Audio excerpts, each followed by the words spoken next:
Hello दोस्तों, आप सभी को देहाती स्टडी पॉइंट में स्वागत है। दोस्तों आज हम लोग डिलेड एग्ज़ाम में पूछे गए साइंस का वीवीआई क्वेश्चन के बारे में जिक्र करेंगे। तो चलिए दोस्त वीडियो क्या करते हैं, शुरू करते हैं। तो देखिए पहला नंबर प्रश्न क्या कह रहा है, यहाँ पे कहा जा रहा है कि घरेलू विद्युत परिपथ में उदासीन तार का रंग कैसा होता है। यानी कहने का मतलब हो गया कि हम लोग अपने घरों में क्या करते हैं कि बॉल जलाते हैं, तो बॉल जलाने के लिए क्या करते हैं, तार का इस्तेमाल करते हैं ना। तो उदासीन तार का रंग पूछ रहा है कि कैसा होता है। तो इसका जो राइट आंसर क्या हो जाएगा, सी, यानी उदासीन तार का रंग कैसा होता है दोस्तों, काला होता है। अब देखिए दूसरा नंबर क्वेश्चन है कि अंगूर में कौन सा अम्ल सबसे प्रचुर मात्रा में पाया जाता है। यानी क्या हो रहा है कि अंगूर में कौन सा अम्ल पाया जाता है, सिंपल सी भाषा में, ठीक है। ऑप्शन नंबर ए दिया है ऑक्सालिक अम्ल, बी दिया है टार्टिक अम्ल, और तीसरा दिया है सल्फ्यूरिक अम्ल, और चौथा जो दिया है मैलिक अम्ल। तो याद रखिएगा अंगूर में जो है ना टार्टरिक अम्ल क्या होता है, पाया जाता है। ठीक है, इतना क्लियर हो गया। चलिए आगे बढ़ते हैं।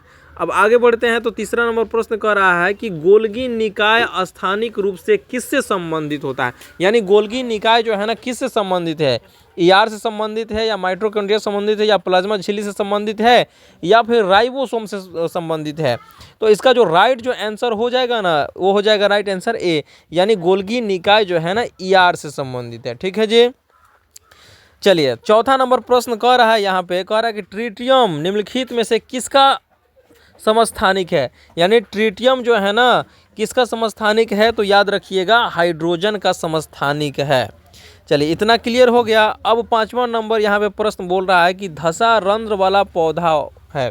धसा रंध्र वाला कौन सा पौधा है। इसमें दिया है ऑप्शन ए में आम, ऑप्शन बी दिया है झाड़िया, ऑप्शन सी दिया है नीम, और ऑप्शन जो डी दिया है नेरियम दिया है। तो इसका जो राइट आंसर क्या हो जाएगा दोस्तों, डी हो जाएगा। यानी नेरियम जो होता है ना धसा रंध्र वाला पौधा होता है। चलिए छठा नंबर क्वेश्चन कर रहा है कि पृथ्वी के वायुमंडल में पाई जाने वाली गैसों में नाइट्रोजन की मात्रा कितनी होती है। तो ये तो बहुत ही इंपॉर्टेंट क्वेश्चन है और बहुत ही इजी क्वेश्चन है। इसका राइट जो आंसर हो जाएगा ऑप्शन बी। बताने की कोई ज़रूरत नहीं है, क्योंकि वायुमंडल में जो है ना नाइट्रोजन की मात्रा क्या है, 78 है, और नाइट्रोजन जो है ना गैस क्या है, प्रचुर मात्रा में पाया जाता है। इतना क्लियर हो गया।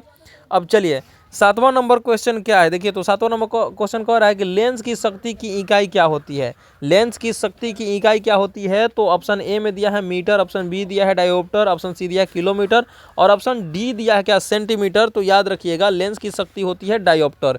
ठीक है जी। चलिए आगे बढ़ते हैं।